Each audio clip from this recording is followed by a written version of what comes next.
আমরা সালাম আমরা দিব, একটু জোরে বলেন ইনশাআল্লাহ। সালাম দিবেন ভাই মুসলমান জেনে, যদি উত্তর না দেয় তার জবাব কিয়ামতের ময়দানে সে দিবে। আমাদের কর্তব্য আমরা দিব। আল্লাহ রাসূলের সাহাবা সালমান ফারসি তিনি গিয়ে সালাম দিয়ে দিলেন ওরাইকাকে, ডাক দিয়ে বলছেন, ওরাইকা ভাই তুমি রাস্তায় যেতে যেতে হঠাৎ বসে পড়লে কেন? আমি সামনে পেছনে ডান দিকে বাম দিকে চারিদিকে দেখলাম তুমি আর আমি ছাড়া কেউ নেই, আর আছেন আরেকজন, তিনি হচ্ছেন আমার আল্লাহ, কিন্তু তুমি হঠাৎ করে যেতে যেতে বসলে কেন? ওরাইকা এইভাবে সালমান ফারসির দিকে তাকাচ্ছেন, কথা বলেন না, চুপচাপ বসে আছে।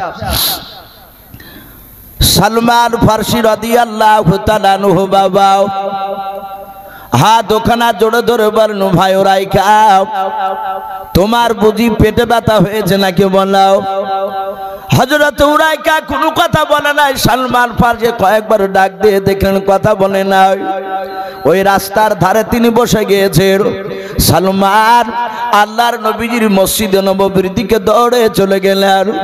আল্লাহর রাসূলকে দেখে বাপ যে সালাম দিলেন, আসসালামু আলাইকা ইয়া রাসূলুল্লাহ ইয়া হাবিবাল্লাহ। আল্লাহর নবীজি সালামের উত্তর দিয়ে বলেন, ওগো সালমান কি ব্যাপার তুমি দৌড়ে এসে আমার কাছে কেন সালাম দিলে বলাও? আমার মনে হয় তোমার চাউনি দেখে বুঝতে পারা যায় তুমি আমার কাছে কোনো কথা বলতে এসেছো। সালমান ফারসি রাদিয়াল্লাহু তাআলা আনহু ডাক দিয়ে বলছেন, নবী গো বেয়াদবি হলে মাফ করবেন, আমি আপনার দরবারে আর আরেকজন সাহাবা ওরাইকা দুজনে এই রাস্তা দিয়ে চলে আসছিলাম।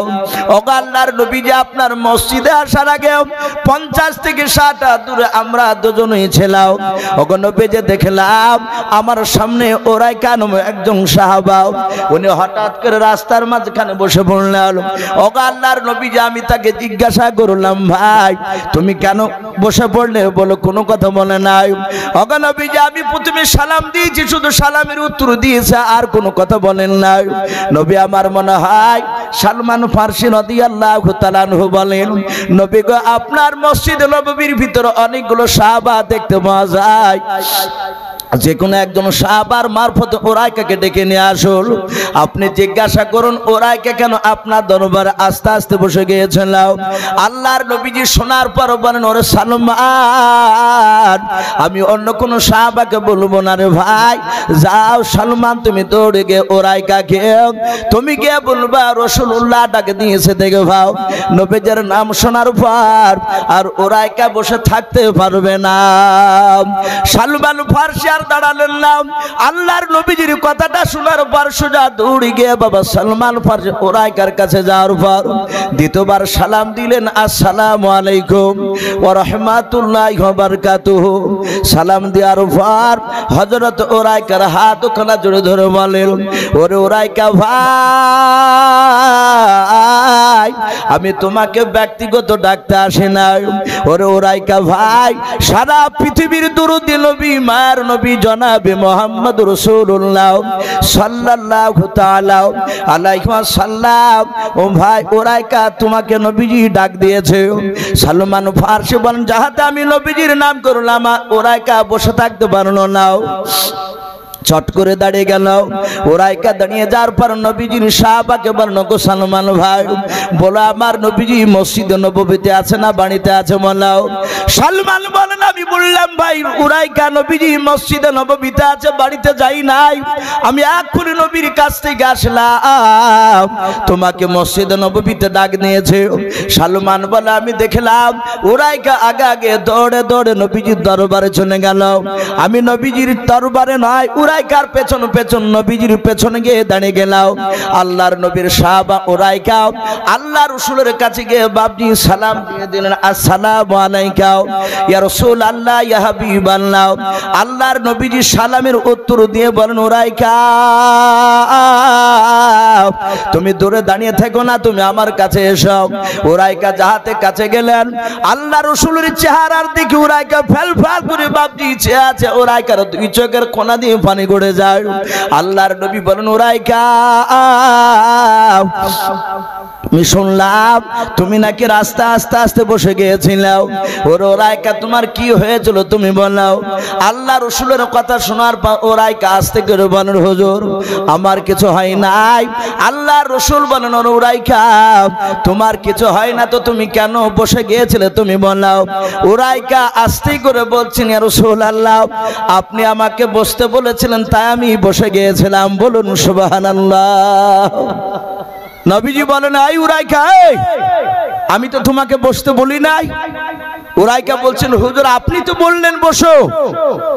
নবী বলছেন উরাইকা তুমি আর উরাইকার সালমান ফারসি দুজনাই তোমরা যে আমার দরবারে আসছিলে এটা আমি জানতাম না। সালমান ফারসি কিছুক্ষণ আগে এসে আমাকে বলল হে আমার উরাইকা আমি তোমাকে বসতে বলি নাই।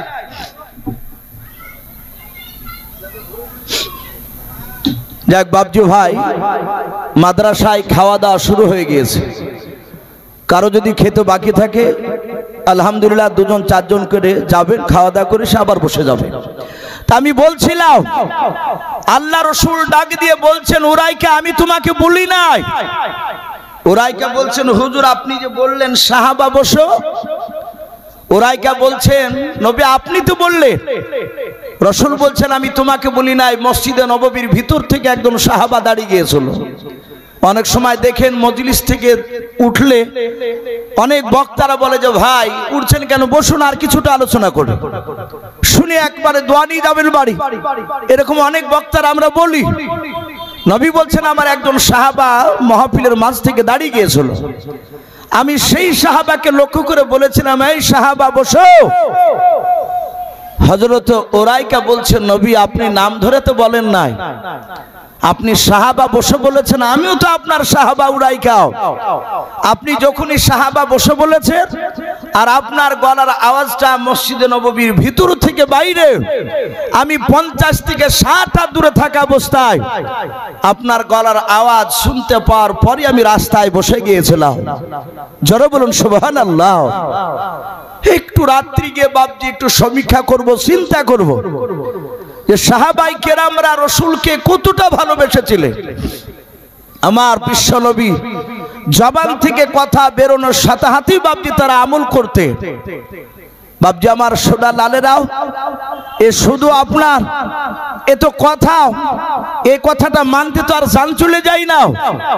এরকম অনেকে প্রশ্ন করতে পারে, কিন্তু রসুলের কথা বাপজি প্রচার করতে গিয়ে সাহাবারা জান কুরবান দিত, বাপজি ভয় পেতেন না।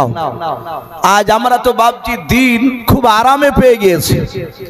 আমার তাবলিগ ভাইদেরকে দেখতে পাই তারা অনেক মসজিদে পুটলা নিয়ে ঢুকতে যায়, অনেকে ঢুকতে দেয় না। অনেক মসজিদে লেখা থাকে আমি নিজ চোখে দেখেছি যে তাবলিগ জামাত লোক এই মসজিদে প্রবেশ করা নিষেধ না, একেবারে নিষিদ্ধ, ঢোকাই যাবে না। আবার যদি ঢুকেও যায় তা আবার দেখা যায় মসজিদের কমিটির লোককে ডেকে নিয়ে এসে আবার পুটলা নিয়ে আবার বের করে দেয়, বলে ঢুকা যাবে না। কিন্তু বাপজি মারে না, তাদেরকে মারে না।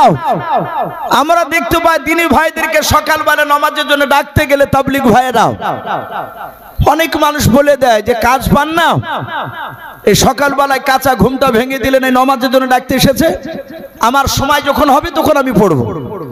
কিন্তু তাই বলে বাপজি আমাদেরকে মারে না। আল্লাহ হেফাজত করুন। এখানে আসেন ভাই, টাকাটা তো আমি বলছিলাম আল্লাহ রসুল সাল্লাল্লাহু তাআলা আলাইহি ওয়াসাল্লামের সাহাবারা নবী পর্যন্ত দিনের দাওয়াত দিতে গিয়ে বাপজি মার খেয়েছে। আজ আমরা মার খাই নাই। আমার বিশ্ব রসুলের সাহাবাই কেরামরা তারা জানতেন যে নবীর এই কথাটা প্রচার করতে গিয়ে জিন্দা ফিরে আসতে পারি না আসতে পারি। সম্মানিত ভাইরা আমার বাবা আল্লাহ রসুল সাল্লাল্লাহু তাআলা আলাইহি ওয়াসাল্লামের সাহাবারা কতটা নবীকে মহব্বত করতেন সে সম্পর্কে বাপজি আজ কিছু কথা আপনাদের সামনে আলোচনা শুরু করেছি। মসজিদে নববীতে বাপজি প্রায় 600-র উপরে সাহাবা বসেছিলেন, 600-র উপরে। আল্লাহ রাসূল সাল্লাল্লাহু আলাইহি ওয়াসাল্লাম মিম্বারে এভাবে বসে সকলের দিকে তাকাচ্ছে। রহমতের নবী, দরদি নবী ডাক দিয়ে বলছে, লোগো সাহাবাই কেরাম, আল্লাহ রাসূল সাল্লাল্লাহু আলাইহি ওয়াসাল্লামের সাহাবা আবু বকর তিনি দাঁড়িয়ে দেখলেন রাসূলুল্লাহর চোখ দিয়ে পানি গড়ায়। আবু বকর বলছে, নবী আপনি কাঁদছেন কেন? এখন তো কান্না করার সময় নেই, এখন তো আপনাকে আমরা সবাই ভালোবাসি। হযরতে বিশ্ব নবী বলেন, আবু বকর রে, আমি এখানে দেখছি অনেকগুলো সাহাবারাও যেই দিন তারা আমাকে প্রথমে চিনতে পেরেছিল না, তারা আমাকে মেরেছিল। আমার বিশ্ব নবী, রহমতের নবী, দরুদের নবী বলছেন, আবু বকর আমি তাকে দেখতেছি তারা আজ আমার জন্য জীবন দেওয়ার জন্য তৈরি হয়ে আছে, তারা আমার কথা পালন করতে আর ভয় করে না। হযরত উরাইকা রাসূলুল্লাহর বাপজি পেছনে বসা ছিল। উরাইকা যার কথা বলছিলাম, ওমর ফারুক বলছেন, ভাই উরাইকা তুমি কাঁদছো কেন? হামা করে বলে, আল্লাহ রাসূল যে বলছেন যে আমাকে তারা মেরেছিল, অনেকে ঈমান এনেছে। আমি উরাইকা নিজ চোখে দেখেছি আল্লাহ রাসূলকে এমন অপমান করেছিল, আমি সেই দিন প্রথমে রাসূলকে চিনতে পেরেছিলাম না। উরাইকার জীবনীতে বাপজি এসেছে, হযরত উরাইকা রাদিয়াল্লাহু তাআলা আনহু ওনার সর্বপ্রথম বাড়ি ছিল বাপজি শাম দেশে। মক্কার লোকেরা দুটো দেশে বাপজি এই তিনটে দেশে ব্যবসা করতে যেত, শাম, সিরিয়া আর বুশরা। বেশিরভাগ লোকেরা বাপজি সিরিয়ায় আর শাম দেশে যেত। তো উরাইকা বলছেন, ওগো সাহাবাই কেরাম, আমার বাড়ি কিন্তু মক্কা নগরে না ছিল না, এটা তোমরা সবাই জানো। আমার বাড়ি ছিল শাম দেশে, আর ওই শাম দেশে বাপজি বেঈমান আবু জেহেলও যেত ব্যবসা করতে তার দলবল নিয়ে। এই ব্যবসা করতে গিয়ে আবু জেহেলের সাথে ওই উরাইকার বন্ধুত্ব তৈরি হয়। অনেক সময় বাপজি আমাদের এলাকার ছেলেরা দেখেন কেরালায়, বোম্বাই, চেন্নাই, গুজরাট যায় না কাজে। অনেক সময় বোম্বাই থেকে, কেরালা থেকে মানুষ আসে, ওখানকার স্থানীয় মানুষ ঘুরতে আসে। লালবাগ বেড়াতে যাবো বলে আসে অনেকে। জিজ্ঞাসা করা হয় যে ভাই এটা কে গো? বলে এর বাড়ি কেরালায়, আমার বন্ধু ঘুরতে এসেছে, তাই ঘুরতে নিয়ে এসেছে। বেঈমান আবু জেহেল উরাইকার সাথে বন্ধুত্ব তৈরি করার পর উরাইকাকে বলল, ভাই মক্কা নগরে বেড়াতে যাও। উরাইকা বলেছিল, ভাই সময় পেলে যাব। উরাইকা বলেন যে আমি একদিন সময় করে চলে আসলাম মক্কা নগরে আবু জেহেলের খোঁজে। খোঁজে খোঁজে আবু জেহেলের সাথে সাক্ষাৎ হলো। আবু জেহেল চরম আনন্দ আমাকে পেয়ে, আমি তার বন্ধু। সে আমাকে বাড়িতে নিয়ে গিয়ে খাওয়ালো। খাওয়ানোর পরে আবু জেহেল বলছে, ভাই উরাইকা চলো মক্কার বাজার ঘুরে নিয়ে আসি। আমি তখন রাসূলুল্লাহর নামও জানতাম না, রাসূলকে চিনতাম না। আবু জেহেল আমার হাতখানা এভাবে ধরে দুই বন্ধুর মতো আমরা হাঁটছিলাম। রাস্তা দিয়ে অনেকটা দূর যাওয়ার পরে দেখলাম এ রাসূল সাল্লাল্লাহু আলাইহি সাল্লাম তিনি আসছিলেন। ওনাকে আমি চিনি না যে ইনি রাসূল। আমার বিশ্ব নবীকে আসতে দেখে উরাইকাকে আবু জেহেল বলছে, উরাইকা একটা মজা দেখবা? উরাইকা বলছে, আমি মজা দেখতে চাইলাম। ও দেখাবো যখন বললো, বলে হ্যাঁ দেখাও। ও হয়তো মজা কোন আনন্দদায়ক জিনিস দেখাবে বুঝে। আমার বিশ্ব রাসূল চলে যাচ্ছিল, হঠাৎ করে আবু জেহেল ডাক দিয়ে বলে, এই ভাতিজা, এই শোনো। আমার বিশ্ব রাসূল গিয়ে বলেন, চাচা আমাকে ডাকলেন? বলে হ্যাঁ। আমার রাসূল বাপজি কারো উপর রাগ করতেন না। নবীজিকে আবু জেহেল 212 বেশি মেরেছে, তারপরে আবার নবীকে ডাক দিয়েছে, নবী দৌড়ে গিয়েছে। যদি একবার কলেমা পড়ে নেয় তাহলে ভয়ঙ্কর জাহান্নামের আগুন থেকে আমার চাচা আবু জেহেল বেঁচে যাবে।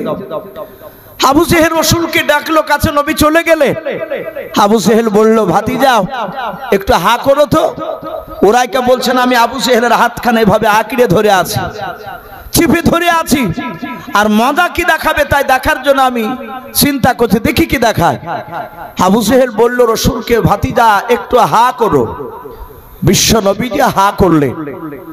সঙ্গে সঙ্গে বেঈমান আবু জেহেল তার ভিতর থেকে নোংরা থুতু কফ বের করে সারা পৃথিবীর শ্রেষ্ঠ রসুলের মুখে বাপজি ভরে দিল। বলুন আস্তাগফিরুল্লাহ। যে নবীজি বাপজি আমার বিশ্ব নবী ঘেমে গেলে, আমরা ঘেমে গেলে নাকটা কাছে নিয়ে গেলে গন্ধ বেরোয়, আর বিশ্ব নবীজি ঘেমে গেলে নবীর ঘাম থেকে মুশকে আম্বার নাই খুশবু বের হতো। বলুন সুবহানাল্লাহ। আমার বিশ্ব নবী দুনিয়াতে যতবার হাসতেন ততবার জান্নাতের মর্যাদা বাপজি বৃদ্ধি পেত। আর সেই নবীজির মুখে বাপজি থুতু ভরে দিল এই বেঈমান আবু জেহেল। উরাইকা বলছেন আমি দাঁড়িয়ে আশ্চর্য হয়ে গেলাম, এই যুবকটাতে কিছু বলে নাই। যুবকটা চলে যাচ্ছিল আর আবু জেহেল ডেকে থুতু দিয়ে দিল। ই আবার কেমন মজা দেখানো জিনিস। আমার রসুল থুতুটা ফেলে দিয়ে রসুল কাঁদছেন আর বলছেন চাচা আমি তো কোনো অন্যায় করিনি। ওগো চাচা, আমি জান্নাতের রাস্তা জাহান্নামের রাস্তা আমি দেখাচ্ছিলাম মানুষকে, জাহান্নাম থেকে যেন জান্নাতে যেতে পারে, আর তুমি আমার মুখে থুতু ভরে দিলে। ওগো চাচা, তোমার মুখে যদি কোনো মানুষ থুতু ভরে দেয় তুমি কি খুশি হতে? আবু জেহেল সাথে হাতে চিৎকার করে বলল, আয় ভাতিজা, আর দ্বিতীয়বার যদি ঠুট লড়ে আওয়াজ করিস এর চেয়ে খারাপ ব্যবহার আরো দেখানো হবে। হযরত উরাইকা রাদিয়াল্লাহু তাআলা আনহু তিনি বলেন, তখন আমি ঈমান এনেছিলাম না, আমি রাসূলুল্লাহকে চিনতাম না, জানতাম না, কিন্তু এত বড় আঘাত করার পর আমার রাসূল বাপজি তাকে গালিগালাজ দিলেন না, গরম করে বাপজি কথা বললেন না। আল্লাহর নবী জনাবে মুহাম্মদ রাসূলুল্লাহ সাল্লাল্লাহু তাআলা আলাইহি ওয়াসাল্লাম রাস্তা দিয়ে কান্না করতে করতে চলে যাচ্ছেন। বাবা 50 থেকে 60 হাত বাপজি চলে যাওয়ার পর আল্লাহকে ডেকে বলেন, আল্লাহ আমি মনে হয় তোমার দিনকারে টিকে রাখতে পারবো না। বেঈমান বাপজি আবু জেহেলকে উরাইকা ডাক দিয়ে বলেছিল, ভাই ওগো আবু জেহেল, এই লোকটাকে, এই লোকটার নাম কি একটু তুমি বলে দাও। এত ভালো মানুষ আমি পৃথিবীতে প্রথম দেখলাম। জোরে বলুন সুবহানাল্লাহ। ভাই আমি যাই হোক, বাপজি একটু থামতে বলেছে। আমাদের বিধায়ক সম্মানীয় বাপজি বসে আছে, ওনার দু চার কথা বাপজি একটু শোনা দরকার, যেহেতু উনিও বাপজি আমাদের এক ধরনের বাপজি এই ভারতবর্ষে, এই পশ্চিমবাংলার উনিও বাপজি আমরা জানি যে উনি আমাদের রাহবার। তাই যাক উনি এসেছে, উনি দু চার কথা আলোচনা করবেন। বাপজি অধৈর্য হবেন না ভাই, আমরা সকলে ইনশাল্লাহ, উনি কয়েক মিনিট কথা বলবেন, আমরা শুনবো ইনশাল্লাহ মন দিয়ে। হ্যাঁ, আমরা ওনাকে দেখতেও পাচ্ছি, আর একটু আগে আমি বলেছি সেইটাই রিপিটেশন, যে ওনাকে শুধু মুর্শিদাবাদ নয়, মাশাআল্লাহ আমাদের সম্মানীয় বিধায়ক সাহেব খুব সুন্দর কথা আলোচনা উনি করলেন। ভাই আমরা মজলিস ভাগবো না, আমরা বসে যাই ইনশাল্লাহ, বসে যাই। আমার পরের বক্তা আর হয়তো আধ ঘন্টার মধ্যে ইনশাল্লাহ স্টেজে এসে হাজির হয়ে যাবে। আমি আপনাদের কাছে আর কিছুক্ষণ আল্লাহ রাসূলের কথা আলোচনা করি, ইনশাল্লাহ আমি এখান থেকে বিদায় নিব। ভাই আমরা একটু গুছিয়ে বসি, মানুষ উঠে যাওয়াতে হয়তো জায়গাগুলো ফাঁকা হয়ে যাচ্ছে। আমি অনুরোধ করব বাপজি একটু আমরা এগিয়ে আসি। বক্তব্য চলতে চলতে হয়তো বক্তব্য বন্ধ রাখলে আবার আলহামদুলিল্লাহ বক্তব্য দিতে খুবই কষ্ট হয়। তো যাই হোক আলহামদুলিল্লাহ, ওনারও দরকার ছিল আমাদের। বাপজি বসে যায়, বাপ শোনা আমরা একটু সামনে বসে যাই ইনশাল্লাহ। জি আমরা দুরূদ ইব্রাহিম পড়ি না, আল্লাহুম্মা সাল্লি আলা মুহাম্মাদিন ওয়া আলা আলি মুহাম্মাদ কামা সাল্লাইতা আলা ইব্রাহিম ওয়া আলা আলি ইব্রাহিম ইন্নাকা হামিদুম মাজিদ। আল্লাহুম্মা বারিক আলা মুহাম্মাদিন ওয়া আলা আলি মুহাম্মাদ কামা বারাকতা আলা ইব্রাহিম وعلى آل إبراهيم إنك حميد مجيد সাল্লাল্লাহু তাআলা আলাইহি ওয়াসাল্লাম। তো ভাই আমি আলোচনা করছিলাম যে হযরত উরাইকা রাদিয়াল্লাহু তাআলা আনহু রাসূলকে বাপজি সে আগে চিনতো না। বিশ্ব নবীজির মুখে যখন বেঈমান আবু জেহেল থুতু দিয়ে দিল, রহমতের নবীর ব্যবহার দেখে উরাইকা আবু জেহেলকে জিজ্ঞাসা করেছিল, ভাই এই লোকটাকে এত বড় আঘাত দেওয়ার পরও লোকটা তোমাকে গালি দিল না, তোমাকে কড়া ভাষায় কথা বলল না। মক্কানগর বাপজি যেটাকে জাহিলিয়াতের যুগ বলা হতো, জাহিলিয়াতের যুগ, অন্ধকারের যুগ বলা হতো। অন্ধকার মানে নয় যে সেখানে লাইটিং এর ব্যবস্থা, আলো ছিল না, তা নয়। এক কথায় সেই সময় ভালো কথা বলার মানুষ ছিল না। ছোটখাটো বিষয়কে কেন্দ্র করে তারা 20 বছর 25 বছর বাপজি ঝামেলা টেনে নিয়ে যেত, যেগুলো বর্তমান বাপজি শুরু হতে চলেছে।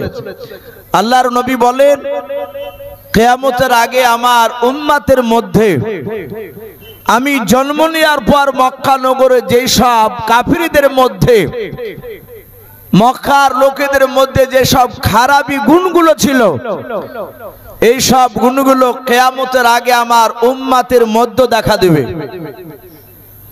আজ বর্তমান বাপজি মানুষ দেখেন কোন ঝামেলা হলে মানুষ মীমাংসা করতে যায় না, আরো বিবাদ লাগাতে যায়।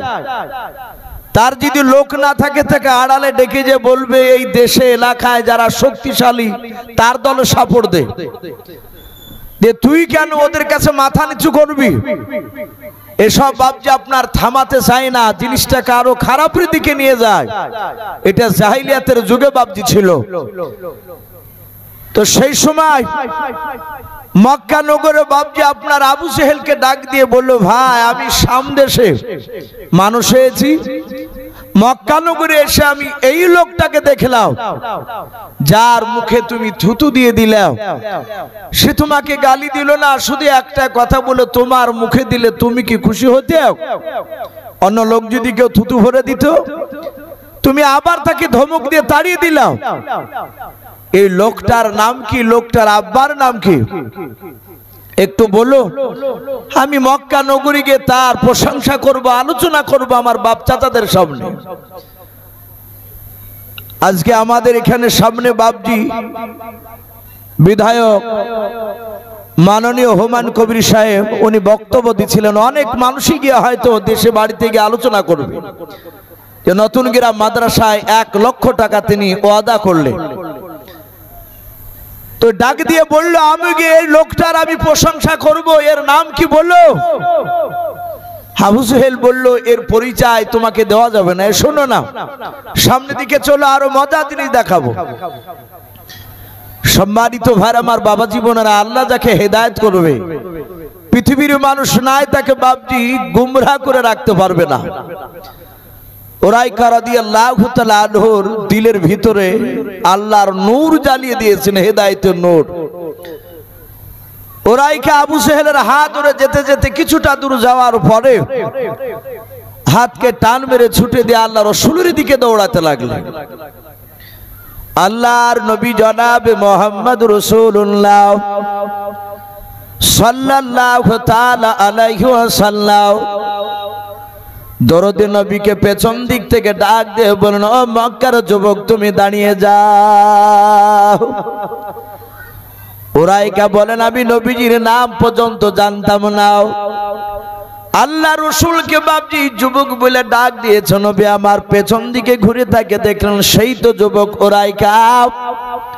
ওই আবু জেহেলের এই লোকটা হাত ওখানা ধরেছিল, আমাকে যখন আবু জেহেল নোংরা থুতু ভরে দিয়েছিল আমার মুখে। আল্লাহর নবীজি দাঁড়িয়ে গিয়ে বলেন, ও যুবক তুমি আমাকে কেন দাঁড়াতে বললো বলাও? যুবক বলেছিল, ভাই তোমার নামটা কি, তোমার পরিচয়টা তুমি আমাকে দিয়ে দাও। আল্লাহর রাসূল ডাক দিয়া বলেন, যুবকরা আমার মনে হয় তোমার বাড়ি মক্কা নগরে নাই। ওরাইকা বলে, না আমার বাড়ি মক্কা নগরে নাই, আমার বাড়ি হচ্ছে শাম দেশ থেকে আমি এসেছি, ওখানে বাড়ি আমার। আল্লাহর রাসূল বলেন, ওরে যুবক তোমার নাম কি? বলে আমার নাম উরাইকা। আল্লাহর নবী বলেন, আমার নাম মুহাম্মাদুর রাসূলুল্লাহ সাল্লাল্লাহু তাআলা আলাইহি ওয়াসাল্লাম। আল্লাহ আমাকে দুনিয়ার বুকে রহমতের নবী করে পাঠিয়েছে। আমি আল্লাহর রাসূল। আল্লাহ রাব্বুল আলামিন মানুষকে জাহান্নামের রাস্তা থেকে জান্নাতের রাস্তা দেখানোর জন্য আমাকে রাসূল নবী করে পাঠিয়েছে। আল্লাহর নবী বলেন, নিজ আমাকে হেদায়েত বানিয়ে পাঠিয়েছে মানুষকে হেদায়েত বানানোর জন্য। আমরা জানি হেদায়েতের মালিক একমাত্র আমার আল্লাহ। মানুষ পথ প্রদর্শক নবীজি। আল্লাহ রাসূল দেখাতেন এটা ভালো কাজ, এই রাস্তা এইভাবে চললে তুমি জান্নাতে যাবা, আর এটা জাহান্নামের রাস্তা, তুমি এইভাবে চললে জাহান্নামে চলে যাবা। হেদায়েত করবেন আমার আল্লাহ। মহান রব্বুল আলামিনকে রব্বুল আলামিন রাসূলকে আর রব্বুল আলামিন ডাক দিয়ে বলেন, ইন্নাকা লা তাহদি মান আহবাবতা। হে আল্লাহ রাসূল, আপনি হেদায়েতের মালিক নন, আমি আল্লাহ হেদায়েতের মালিক। আমার যাকে ইচ্ছা হবে তাকে আমি হেদায়েত বানাবো, যাকে আমার ইচ্ছা হবে না আমি তাকে হেদায়েত বানাবো না, তাকে গুমরার মধ্যে রেখে রাখবো। আমরা জানি বিশ্ব নবীজির সবচেয়ে বড় দুশমন আবু জেহেল ছিল, ওমর ছিল, কিন্তু আবু জেহেল বাপজি ঈমান আনে নাই, ওমর ঈমান এনেছিল। আল্লাহ রাব্বুল আলামিন ওমরকে বাপজি হেদায়েত দান করেছিলেন। আমি বলছিলাম রাসূল সাল্লাল্লাহু তাআলা আলাইহি ওয়াসাল্লাম মসজিদে নববীতে প্রায় 600-এর উপরে সাহাবা সবাই বসে নবীর চেহারার দিকে চেয়ে আছে। নবীজি কাঁদছিলেন। হযরত আবু বকর বলছে, নবী আর কাঁদবেন না। হযরত ওমর ফারুক রাদিয়াল্লাহু তাআলা আনহু তিনি ডাক দিয়ে বলছেন, ওগো আল্লাহর রাসূল, ওমর ঈমান আনার পূর্বে আপনাকে কাঁদতে হয়েছিল, কিন্তু নবীজি ওমর ঈমান আনার পর কোন বেঈমান আপনার সামনে তলোয়ার তুলে চোখ রাঙা করে কথা বলার আর কেউ সাহস রাখতে পারেনি। ওগো নবীজি আপনি কাঁদবেন না, আমি ওমর আপনার সামনে দাঁড়িয়ে আছি। আল্লাহ রাসূল সাল্লাল্লাহু তাআলা আলাইহি ওয়াসাল্লাম বিশ্বদরদী নবী ওমরকে বললেন, ওমর তোমার কি মনে নাই তুমি ঈমান আনার পর 4 দিন যেদিন তোমার ঈমান আনা হয়েছিল সেদিনও তো এক ইহুদি তোমার সামনে আমাকে অপমান করেছিল। হযরত আমিরুল মুমিনিন ওমর ইবনুল খাত্তাব রাদিয়াল্লাহু তাআলা আনহু বিশ্ব নবী বলেন, হুজুর আপনি একটু বলুন। মসজিদে নববীতে 600-এর উপরে সাহাবা অনেকে বলতে লাগলেন, নবী গো আমরা উমরের ঈমান আনা দেখি নাই, আমরা পরে ঈমান এনেছি, আমাদের বাড়ি মক্কার বাইরে। নবী আপনি বলুন, উমর ঈমান আনার পরে আপনাকে কে আঘাত দিয়েছিল? আমরা উমরের বাহুর বল আমরা আপনার মুখ থেকে শুনেছি এবং নিজ চোখে ওমরকেও দেখেছি তার শক্তির ব্যাপারে। আল্লাহর নবী বলেন, উমরের 2 হাতে বাপজি 1 নাই 2 নাই, দুনিয়ার 50টা যুবকের শক্তি যতটা আল্লাহ দান করেছেন, 50টা যুবকের শক্তি মিলে যতটা হবে অতটা শক্তি আমার আল্লাহ একাই হযরত ওমরকে দান করেছিলেন। বলুন সুবহানাল্লাহ। আমার নবী বললেন, ওমর তোমার কি মনে নাই কিতাবে বাপজি সিরাতে হালবিয়া বলে একটি রাসূলুল্লাহর জীবনীর বই পাওয়া যায়, উলামে দেওবন্দের লেখা উর্দু কিতাব। ওই কিতাবটিতে ঘটনাটা এসেছে আল্লাহ রাসূল সাল্লাল্লাহু তাআলা আলাইহি ওয়াসাল্লাম তিনি দুনিয়াতে আসবেন, এসেছেন, আসার আগেও আদম আলাইহিস সালাম থেকে নিয়ে বাবা আল্লাহ রাসূল আসার আগ পর্যন্ত যত নবী রাসূল আল্লাহ পাঠিয়েছিলেন প্রতিটা নবীর কাছে আল্লাহ আনন্দ করে খুশি করে বলেছিলেন, আমি আখিরি জামানার পয়গম্বর হিসাবে আমার দোস্ত হাবিবকে পাঠাবো। তাওরাত, জবুর, ইনজিল এসব কিতাব আসমানি কিতাব, কুরআন কিন্তু বাপজি আরো যে নবীদের উপরে যে কিতাবগুলো নাজিল হতো সেগুলোকে সহিফা কিতাব বলা হয়। এই সহিফা কিতাব আর আসমানি কিতাবের মধ্যে পার্থক্য বলা হয়েছে বাপজি চারটে যে আসমানি কিতাব প্রয়োজন অনুযায়ী বাপজি আল্লাহর তরফ থেকে বাপজি কথাগুলো অবতীর্ণ হতো, জিবরিল আলাইহিস সালামের মারফতে আসতো। আর সহিফা কিতাবগুলো পুরো আল্লাহর তরফ থেকে ওগুলো আসতো, কিন্তু একটা কিতাব আকারে একসঙ্গে কিতাবটা নেমে চলে আসতো জিবরিলের মারফতে। তাই বাপজি সেগুলোকে ছোট ছোট সহিফা কিতাব বলা হয়। তাতেও বাপজি রাসূলুল্লাহর জীবনী দেওয়া ছিল। এক ইহুদির আলেম কিতাব লিখেছে, তার বাড়ি ছিল বাপজি ইয়াসরিব বলে একটা দেশ, যেটা বর্তমান এখন মদিনা বলে পরিচিত।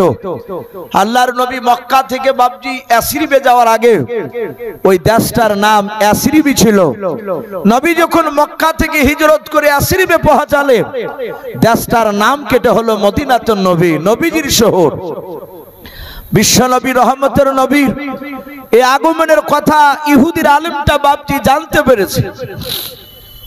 সে তওরাত, জুবুর, ইনজিল কিতাবে বাপজি পড়েছিল যে আখিরি জামানার বিশ্ব একজন নবী আসবে, তিনার সব চরিত্র ভালো হবে, তার মধ্যে থেকে তার দুটো সবচেয়ে খাস, তার দুটো বাপজি আপনার গুণ সবচেয়ে ভালো হবে। বিশ্ব নবী যিনি হবেন তার সামনে হাজার অন্যায় করলে অন্যায়কারীকে তিনি ক্ষমা করে দিবেন, মাফ করে দিবেন। দুই নাম্বার সবচেয়ে তার বড় মহৎ গুণ, বিশ্ব নবী যিনি হবেন তিনি জীবনে ওয়াদার খেলাপ করবেন না। এটা বাপজি রসুল নবীদের বাপজি সবচেয়ে বড় বড় গুণ। ইহুদির আলেমটা তার ভাতিজা একটা নাম ছিল উসামা, উসামা কে ডাক দিয়ে বলল, বাবা তুমি শাম দেশে ব্যবসায় যাবা? বলে হ্যাঁ। বলে কবে? বলে আগামীকাল। বলে বাবা শাম দেশে ব্যবসা করতে গিয়ে কোনো মানুষ যদি বলে যে মক্কা নগরে কুরাইশ বংশে একজন নবুয়তের দাবি করেছে, তার নাম মুহাম্মদ রাসূলুল্লাহ সাল্লাল্লাহু আলাইহি ওয়াসাল্লাম, এর নাম যদি জানতে পারো তাহলে বাবা একটু আমাকে এসে যত তাড়াতাড়ি হোক খবর দিও। শাম দেশে যাবে ওই উসামা, ইহুদির আলেমটার নাম কিতাবে লিখেছে রাহাব, তার ভাতিজাও। বলে চাচা অসুবিধা নাই, আমি আপনার কাছে ঠিক খবরটা দেব। সম্মানিত ভাইরা আমার, বাবা জীবনেরাও, আল্লাহর দরদি নবীজির বাপজি কথা গোটা মক্কা নয়, মক্কার বাইরেও বাপজি প্রচার শুরু হয়ে গিয়েছে। কেন? সারা পৃথিবীর মধ্যে মেন সেন্টার হচ্ছে বাপজি মক্কা, কাবা। কাবাতে যেমন আজ সারা পৃথিবীর মানুষ হজ করতে যায়, ইয়াসরিবকে মানুষ বাপজি অত গুরুত্ব দিত না। আল্লাহ রসুল ওই ইয়াসরিব অর্থাৎ মদিনাতে শুয়ে আছে, তাই পৃথিবীর মানুষ মদিনাতে বাপজি দেখতে যায়। কিন্তু নবীজি আসার আগে গোটা পৃথিবীর মানুষ মক্কা নগরে বাপজি হজ করতে যেত। এখন যেমন মানুষ হজে যায়, তখনও হজে যেত মানুষের আগে। হজে যাওয়ার পরে আল্লাহ রসুল মক্কা নগরে কলমার দাওয়াত দিতেন, এসব কথাগুলো শুনতো লোকেরা বিভিন্ন জায়গায়। তারা বাড়িতে গিয়ে দেশে গিয়ে আলোচনা করত, ওরাই খাও নাই। এই যে উসামা শাম দেশে ব্যবসা করতে করতে কয়েকটা লোক বলা বলি করছে। আমরা যেমন কয়েক বছর হয়ে গেল ওই যে কর্ণাটকের বাপজি যে মুস্কান বলে যে যুবতী বোন কলেজে ব্যাগ নিয়ে স্কুটি গাড়িতে করে বাপজি গাড়িটা রেখে যাচ্ছিল, আর একটা উগ্রবাদী এক শ্রেণীর মানুষেরা তারা অন্য স্লোগান দিচ্ছিল তার সামনে, একে বাপজি কষ্ট দিচ্ছিল।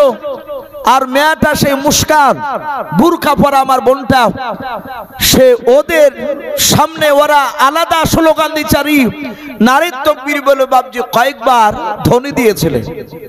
এ নারে তাকবীর ধ্বনি দেওয়ার কারণে গোটা পৃথিবীর মুসলমানদের ইমান বাপজি একবার নড়ে উঠেছিল। বলুন আলহামদুলিল্লাহ। ইমান জেগে গিয়েছিল। আমরা তাকে ডাইরেক্ট না দেখলো বাপজি গোটা পৃথিবীর মানুষেরা তার আলোচনা করেছে। সারা পৃথিবীর মধ্যে যিনি মহামানব, তার চরিত্র বাপজি ওই শাম দেশে বাপজি আলোচনা শুরু হয়েছে। ওসামা শোনার পর দৌড়ে এসে তার চাচাকে বলে, চাচা আপনি যার কথা বলছিলেন সে তো মক্কা নগরে নবুয়তের দাওয়াত শুরু করে দিয়েছে। বলে তাই? বলে হ্যাঁ। ওসামাকে ডাক দিয়ে বলে, বাবা তুমি সঠিক শুনেছো। বলে আমি কয়েকজনের মুখে শুনলাম। ওরাই কানায় রাহাব ইহুদির পণ্ডিত আর থাকতে পারলো না। সে 5টা টাকা পকেটে ভরে নিয়ে রে বাবা সোজা মক্কা নগরে চলে আসলো ইয়াসরিব দেশ থেকে। ইয়াসরিব দেশে সেই জামানায় বুড়ো বুড়ো বাবা ইহুদির বড় বড় পণ্ডিতরা বাস করতো, তার মধ্যে রাহাব একজন বড় পণ্ডিত। মক্কা নগরে আসার পর কিছু লোককে জিজ্ঞাসা করলো, ভাই এই মক্কা নগরে আখিরি জামানার পয়গম্বর মুহাম্মদ রাসূলুল্লাহ সাল্লাল্লাহু তাআলা আলাইহি ওয়াসাল্লামের কি তোমরা পরিচয়টা দিতে পারবা, কোথায় তাকে বলতে পারবা? ইহুদির আলেমরা ভাবছে না মক্কা নগরীর কিছু মানুষ ইহুদির আলেমটার কথা শোনার পর ডাক দিয়ে বলেছিল, ভাই তুমি সামনের দিকে চলে যা, দেখতে পাবে একটা মোড়, ওই মোড় থেকে ডান দিকে চলে যাবা। কিছুটা দূর যাওয়ার পর দেখতে পাবা ওই আখিরি জামানার পয়গম্বর মুহাম্মদ রাসূলুল্লাহ সাল্লাল্লাহু তাআলা আলাইহি ওয়াসাল্লাম তার সাথীদেরকে নিয়ে কথা আলোচনা করেছে, সেখানে গেলে তুমি তাকে দেখতে পাবা। ইহুদির আলেমটা সোজা চলে গেল, যার পর দেখছে নবীর কাছে বেশ কয়েকজন সাহাবা বসা। আল্লাহর রাসূল সাল্লাল্লাহু তাআলা আলাইহি ওয়াসাল্লাম তিনি বসে আছে। কিতাবে লিখছে ওমর তখনও ঈমান আনেনি, ওমর তখনও বেঈমান, রাসূলের উপর ঈমান আনে নাই। ইহুদির আলেমটা রাসূলের কাছে যাওয়ার পর চারিদিকে ঘুরলো, ঘুরে ঘুরে বাপজি নবীজিকে দেখলো, আর ওর ব্যাগ থেকে বাপজি একটা কিতাব বার করলো।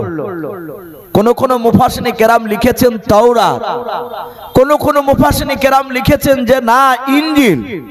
কিতাবটা বের করার পরে ডাক দিয়ে বলল, আমি কিতাবে তোমার চেহারার সাথে একটু মিল পাচ্ছি। এই যুবক, তোমার নাম কি? রাসূল বললেন, আমার নাম মুহাম্মদ রাসূলুল্লাহ সাল্লাল্লাহু আলাইহি ওয়াসাল্লাম।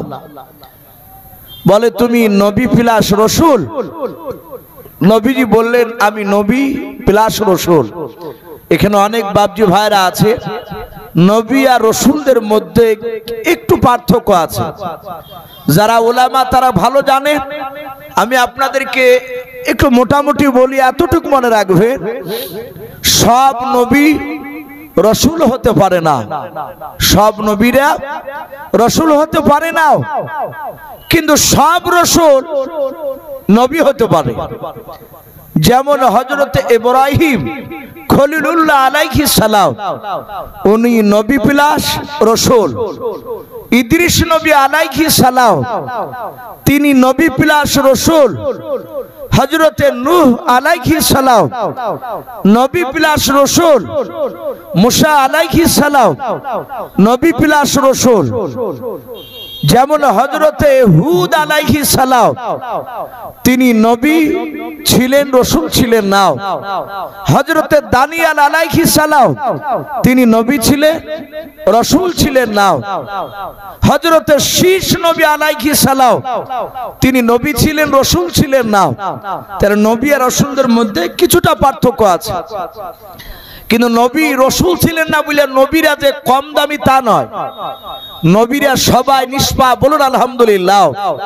কোন নবী রাসূলের জীবনে বাপজি গুনাহ নেই। তো নবীজি বললেন, আমি নবী প্লাস রাসূল। ইহুদের আলেমও জানেন যে আখিরি জামানার যিনি নবী হবেন তিনি নবী প্লাস রাসূলও হবে। নবী দুটোই দাবি করলেন। ইহুদের আলেম মনে মনে চিন্তা করলো, ইনি যে আখিরি জামানার রাসূল, এটা আমি বিশ্বাস করবে কি করে? আমি একে বিনা ইমতিহানে আমি এর উপরে আমি ঈমান আনব না, আমি পরীক্ষা নেব। কারণ ওই যে পড়েছে আখিরি জামানার যিনি নবী হবেন তার সবচেয়ে বড় দুটো গুণ, ওনার সামনে হাজারো অন্যায় করলে অন্যায়কারীকে মাফ করে দেবে। উনি আমানতের খেয়ানত করেন না। তাই পকেট থেকে 5টা টাকা বের করে রাসূলকে হাত বাড়িয়ে বলছেন ওই ইহুদের আলেমটা, ওগো নবী, আপনি হাত বাড়িয়ে 5টা টাকা আপনি ধরো। নবী যে হাত বাড়িয়ে ধরলেন, নবী বললেন, ভাই আমি তোমার টাকা কি করব? বলে, আমি একজন ইয়াসরিবের বড় ইহুদের আলেম, এই মক্কা নগরে ভালো খাজুর পাওয়া যায়, আমি 5টা টাকা আমি তোমাকে দিলাম, এই টাকাটা তুমি আমানত স্বরূপ রাখো, আমি তোমার কাছে 15 দিন পর আসবো, আসার পরে এই 5 টাকার বিনিময়ে তোমার কাছ থেকে 20 কেজি খেজুর নিয়ে যাব, তুমি জানো কিনে রাখবা। আল্লাহ রাসূল বলেন অসুবিধা নাই, তুমি 15 দিন কিংবা 15 দিন পর আসলে পেয়ে যাবে।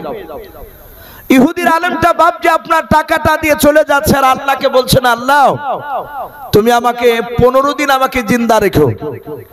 ও চিন্তা করছে যদি সত্যিকারের নবী হয় আর আমার এই 15 দিনের মধ্যে যদি আগে ইন্তেকাল হয়ে যায়, 15 দিন পূর্ণ হওয়ার আগে, তাহলে আল্লাহ বলবেন তুই নবীকে পাওয়ার পর কেন কলেমা পড়িসনি।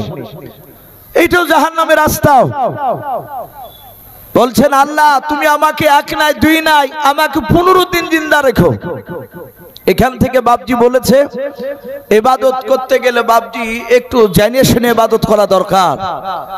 আমরা এখানে অনেক বাপজি ভাই রয়েছে সেজদার দোয়া পর্যন্ত জানি না সঠিকভাবে, যারা তাবলিগ জামাতে যান আর যারা মাদ্রাসায় পড়েছে এরা বাদ দিয়ে যারা চাচার কাছে দাদুর কাছে কোরআন শিখেছে, আমার মনে হয় তাদের সেজদার তাসবিহ সঠিক হয় না।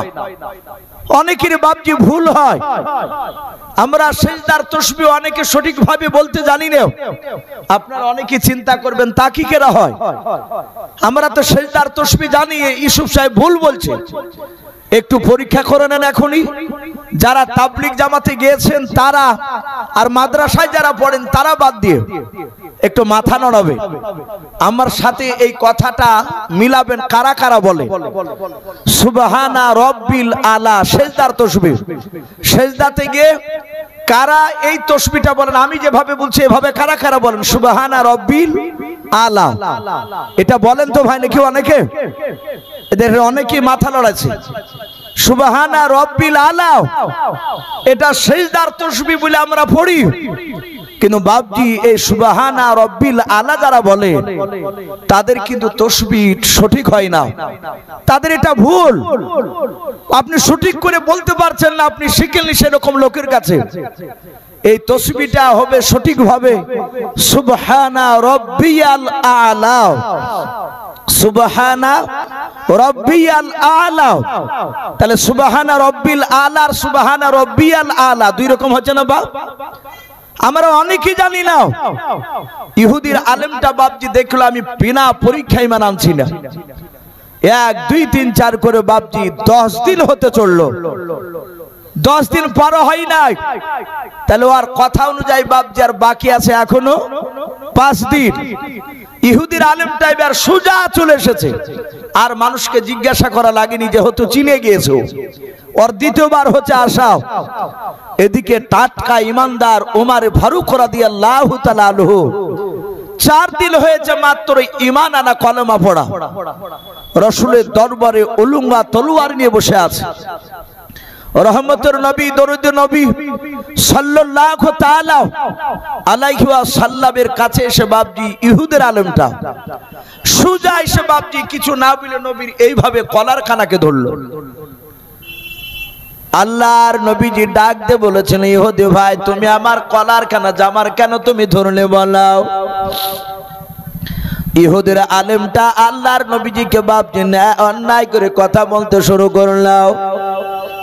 আল্লাহর নবীজির কলার কানা ধরে ডাক দিয়ে বলো তুই মিথ্যাবাদী নবী, তুই মিথ্যাবাদী রসুল, তোকে কারা সত্য নবী বলে মানে বল।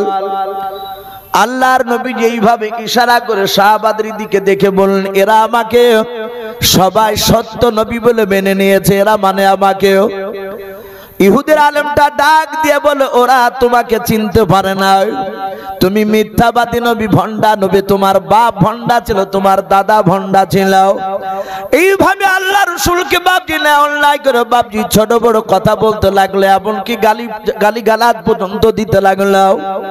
ইহুদের আলেমের কথা শুনে আল্লাহর নবী বলেন ওগো ইহুদি ভাই তুমি আমাকে কেন কলা ধরে এত বড় অন্যায় করে কথা বলছো, কেন গালি দিছো তুমি বলাও। ডাকে দিয়ে বল, ভাই তোর কাছে এক নয় দুই নয়, প্রায় এক নয় দুই নয় 20 দিন হতে চললাও। আমি তোর কাছে আমি 4 বার আজকে নিয়ে আসা হলাও, তুই 4 বার অস্বীকার করেছিস, আমার টাকা নিসিনি বলেছিস। ও তাই তোকে আমি মিথ্যাবাদী বলছি, ভণ্ডা নবী বলছে, তুই সত্য নবী নয়। আল্লাহ রাসূল ডাক দিয়ে বলেছিলেন, ওরে আমার ইহুদি ভাই, তোমার করুণার মধ্যে ভুল রয়েছে। তোমার 15 দিন পার হয় নাই, 20 দিন হতে চললো নাও। আজকে তোমার দ্বিতীয়বার আমার কাছে আসলা, তুমি দাবি করেছো 4 বার। শুনে নাও ভাই, তোমার আজ 10 দিন হতে চললো, এখনো 10 দিন পার হয় নাই। তুমি যে 5 টাকা আমাকে দিয়েছো, আমি তো অস্বীকার করি নাই। তুমি 20 কেজি খেজুর নিতে চেয়েছো, আমি খেজুরটা কিনে রেখেছি, কিন্তু খেজুরটা এখনো নিয়ে আসে নাই, যেহেতু সময় এখনো বাকি আছে। আল্লাহর নবী জনাব মুহাম্মদ রাসূলুল্লাহ সাল্লাল্লাহু তাআলা আলাইহি ওয়াসাল্লামের এভাবে হাতখানা ধরে বাবনি ইহুদুল আলমটাও আল্লাহর নবীকে গালিগালাজ বাবনি করতেছিল। ওখানে 4 দিনকার টাটকা ইমানদার সাহাবা ওমর উনি দাঁড়িয়ে দাঁড়িয়ে দেখলেন, আল্লাহ তোমার বান্দা ওমর এখনো তো জিন্দা আছে, মরে নাই। ওমর জিন্দা থাকা অবস্থায় বেঈমান ইহুদির সন্তান এসে আমার নবীজিকে গালিগালাজ করবে, ওমর বেঁচে থাকতে সহ্য করবে না। ওমর রাগ সামলাতে না পেরে বাবা ওমরের হাতে তলোয়ারের উল্টো ফিরে দিয়ে ওই ইহুদির আলেমটার ডান হাতে তলোয়ার খানা জোরে বাবজি আঘাত করে দিয়ে বলেছে, বেঈমান হাত নামাও। এই বেঈমান তুই তাড়াতাড়ি হাত নামাও। হাত নামা বলে বাবজি তলোয়ারের উল্টো পিড়ি দিয়ে আঘাত করে নিয়েছে। ও বাবজি ভাইয়েরাও, আমি বললাম কিছুক্ষণ আগে ওমরের 2 বাহুতে 50টা যুবকের শক্তি আল্লাহ একা দান করেছিলেন। এই ওমরের আঘাত ইহুদির হাতে লেগেছে, কলার থেকে বাবজি হাতটা ছুটে গিয়েছে। হাতটা ছুটে যাওয়ার পর ইহুদির হাতে লাগা জায়গাটায় বাম হাত ইহুদি এভাবে ধরলাও, নিজের হাতটা ধরে নিয়ে বুকের কাছে বাবজি জোরে ধরেছে। জোরে ধরার পর আল্লাহর নবীর চেহারার দিকে ইহুদি তাকে থেকে দেখতেছে। ইহুদির 2 চোখের কোনা দিয়ে বাবজি পানি ঝরতেছে, আঘাত লেগেছে ওমরের তলোয়ারের আঘাত। ইহুদি মনে মনে চিন্তা করেছে, আল্লাহ তোমার আখিরি জামানার রাসূলকে আমি ইমতিহান নিতে এসেছি, আমি পরীক্ষা নিতে এসেছি। ওগো মাওলা, তোমার নবীজির উম্মত ওমর আমাকে আঘাত করেছে, দেখে তোমার নবীজি ওমরের বিচার করে কিনা। যদি ওমরের যদি বিচার না করে তাহলে আমি জানবো তোমার রাসূল পয়গম্বর, তিনি আখিরি জামানার পয়গম্বর নয়।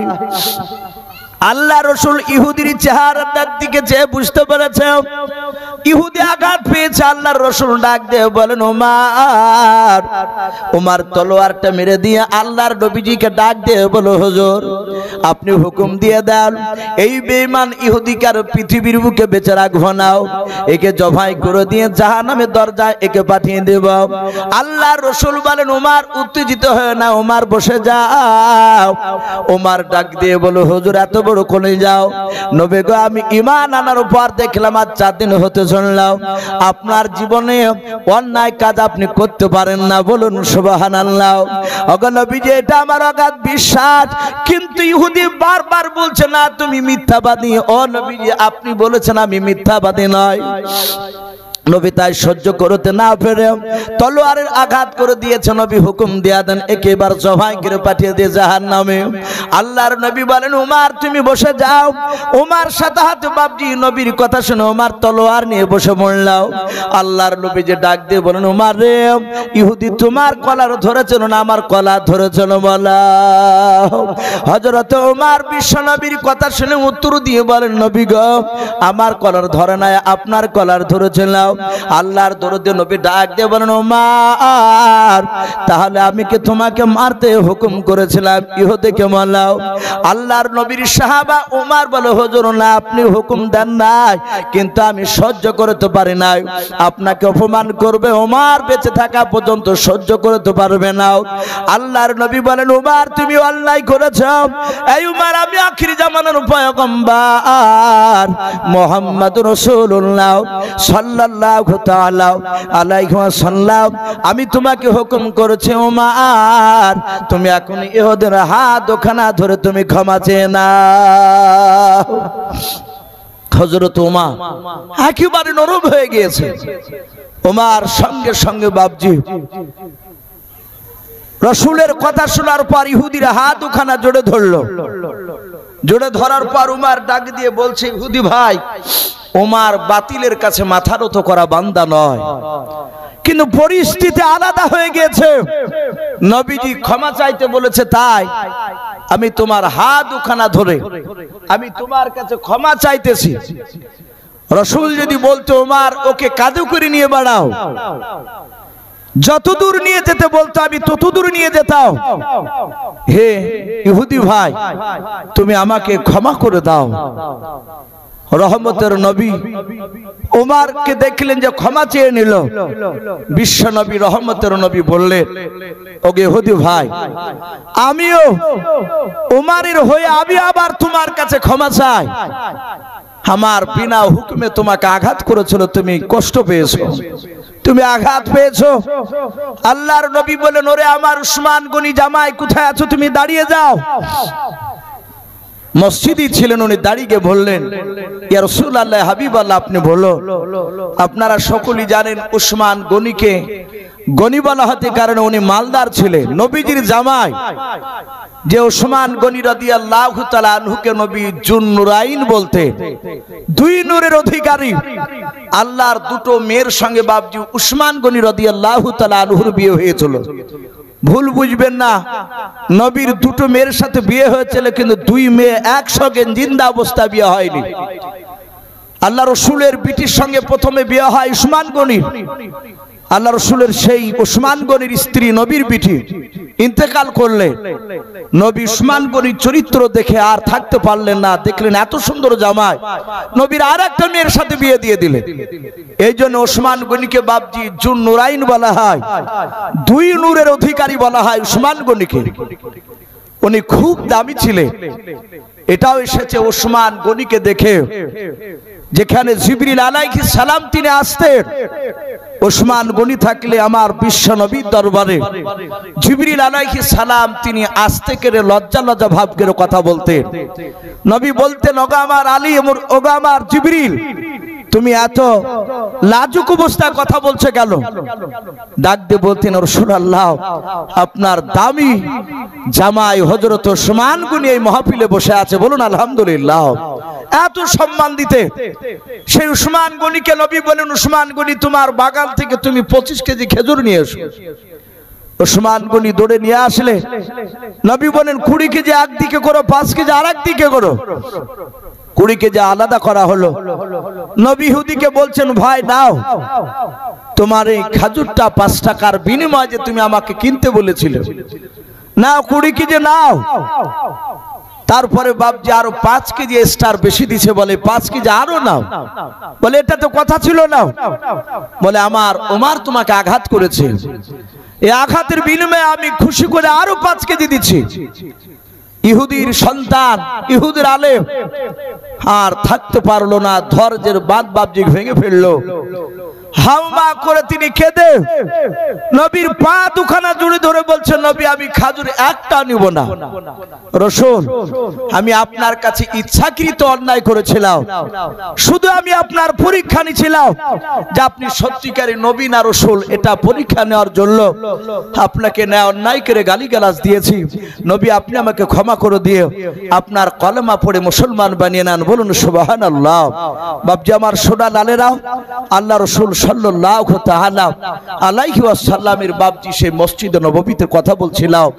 600-র উপরে সাহাবা, হযরত উসমান গনি নাই উমর ফারুক ডাক দিয়ে বলছেন, নবী গো, আমি উমর ঈমান আনার পরে ওই 4 দিনকার দিন করেছিল, এক ইহুদি আপনাকে অপমান, তারপরে কিন্তু আর কেউ করতে পারে নাই।